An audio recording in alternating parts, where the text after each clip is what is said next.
आपकी आज्ञा को मैं सिर पर रखकर स्वीकार करता हूं। भगवान जी ने कहा, बोले हमारी आज्ञा को सिर पर मत रखना। क्यों? सिर पे तो जटाओं में गंगा बहती है, सो आज्ञा भी संग संग बह जाएगी। तो आप कहेंगे कि महाराज वो आज्ञा तो गंगा बहा ले गई, तो मैं भूल गया। तो शिव जी ने कहा, तो क्या करें महाराज, आपकी आज्ञा को कहाँ रखें? बोले हमारी आज्ञा को अपने हृदय में राखो। अब और राखो जो हम कहे। भगवान कहते हैं हमारी आज्ञा को हृदय में रखो, सिर पर रखोगे तो गंगा बहा ले जाएगी। ऐसा कहकर के भगवान प्रभु श्री राम अंतर्धान हो गए।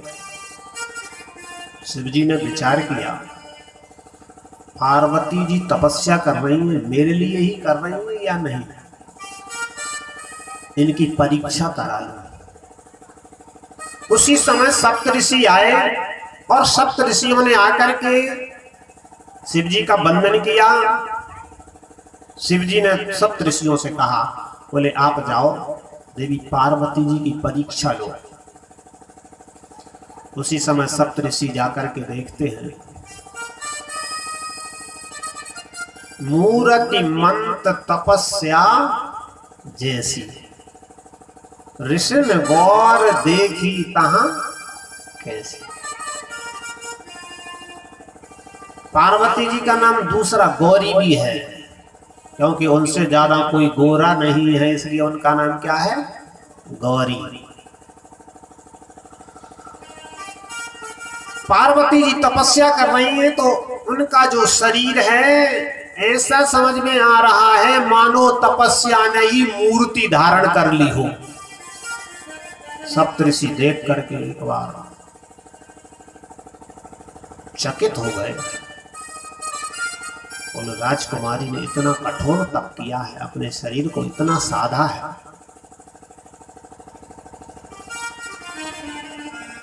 देखो भाई, तपस्या से ही सब कुछ होता है। तप आधार सब सृष्टि भवानी, सारी सृष्टि तपस्या के बल से चल रही है। हमारा तुम्हारा जो शरीर है ना, ये भी तपस्या के बल से ही चल रहा है। तपस्या नहीं होगी तो शरीर भी कोई काम नहीं कर पाएगा। अब जैसा जिसका तप हो, जो जैसी तपस्या कर ले।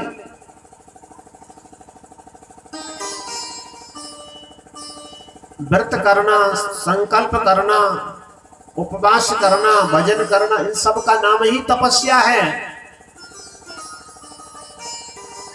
योग साधन करना, यज्ञ करना, अपने शरीर को किसी तरह से भी कष्ट देना तपस्या है।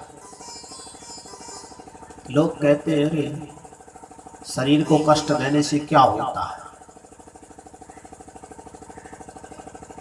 बीमार पड़ जाते हैं तब कष्ट होता है, तब कोई नहीं कहता कि शरीर को कष्ट क्यों दे रहा है। किसी को भूख ना लगे, बीमारी हो जाए और भूख ना लगे, औषधि दे दे करके फिर भूख लगाई जाती है। ये औषधि खाना पड़ेगा तब तुम्हें भूख लगेगी, फिर भोजन पा लिया तो वो हजम नहीं होता, फिर औषधि खाओ तो उसको पचाने के लिए भी औषधि चाहिए। लेकिन तपस्या से सब हो जाता है। तपस्या करने से भूख भी अधिक लगती है और भोजन कर लेते हैं तो पाचन क्रिया भी अच्छी रहती है।